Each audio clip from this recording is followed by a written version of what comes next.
MK. ஸ்டாலினை தான் கேக்குறேன். அந்த ஆள் ஆம்பளையா இருந்தாருன்னா, உண்மையிலேயே அந்த ஆள் ஆம்பளையா இருந்தாருன்னா, ஏடி தாவாய்க்கா மெண்டலு, ஒரு சிஎம் பார்த்து நீ ஆம்பளையான்னு கேக்குறியடி? உனக்கு வெக்கமா இல்ல? ஒரு ஆம்பளை தாண்டி. அண்ணி துர்கா ஸ்டாலின் தெரியும் ஆம்பளைண்டு, உனக்கு தெரியாது. உன்னிட்ட வந்து சொல்லவும் மாட்டாருன்னு ஆம்பளைண்டு. டிவிகே தலைவர் ஒன்னு போய் கேளு.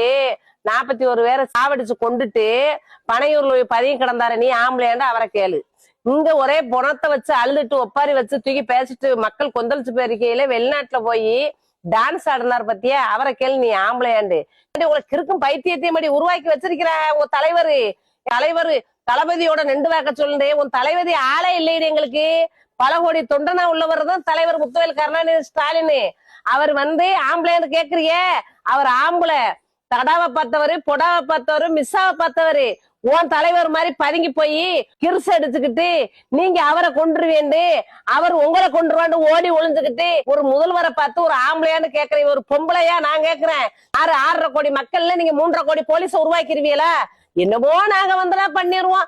எங்கன்னா என்ன தப்பு நடக்குது, என்ன நடக்குதுங்கிற வீடியோ எடுக்கிறது போடுறது. எவன் வந்தாலும் தனி மனிதான் ஒழுக்கம் வேணும்டா. நீங்க எல்லாம் இந்த மாதிரி ஒழுக்கம் இல்லாததுனால இப்ப பார்க்க போயில இப்ப எல்லா மக்களும் என்ன சொல்லிட்டா, இவங்கதான் பிரச்சனையை உருவாக்குறதே, இவங்கதான் தூண்டுதல்ல. சரி, நீங்க வந்தா எப்படித்தான் நீங்க இந்த பிரச்சனை இல்லாம ஆக்கிருவிய? மதுக்கடவே எடுத்துருவீங்களா? பிரச்சனை இல்லாம ஆக்கிருவீங்களா? அப்ப என்ன உங்களுடைய கருத்து, உங்களுடைய நோக்கம் என்ன? அப்ப பிரச்சனை நாங்க உண்டு பண்ணுவோம், நாங்க சொல்லுவோம் அப்படின்னு தானே உங்களுடைய நோக்கம்? சொல்லுங்க. நாங்க 6.5 கோடி 7.5 கோடி ஜனம் இருக்கிற இடத்துல நாங்க வந்து 3.5 கோடி 4 கோடி போலீஸ உருவாக்கி ஒவ்வொரு வீட்டு வாசல்ல 2 போலீஸும் ஒரு பின்னால ஒரு போலீஸையும் பந்தஸ்து கொடுன்னு சொல்லுங்க. தேவையில்லாம பேசிக்கிட்டு இருந்தேன்னு வச்சுக்கவேன், கடைக்கோடி தொண்டனும் கொந்தளிச்சா நீ தாங்க மாட்டேன். என்னடி பாட்டுக்கு நீ பாட்டுக்கு வர்றவெல்லாம் ஒத்தி கேக்குற? உதயநிதி நீ ஆளே இல்ல, அவர் ஆளே இல்லையடி. ஆனா செத்தாலும் பரவாயில்ல, அதுக்கான ஆளுக்கு அவங்க இல்ல. உன் தலைவர் மாதிரி கிஸ் அடிக்கவே கீழே இறங்க முத்தம் தர்றோம், கீழே இறங்க முத்தம் தர்றோம்னு சொல்றதுக்குள்ள தலைவரா கிடையாது.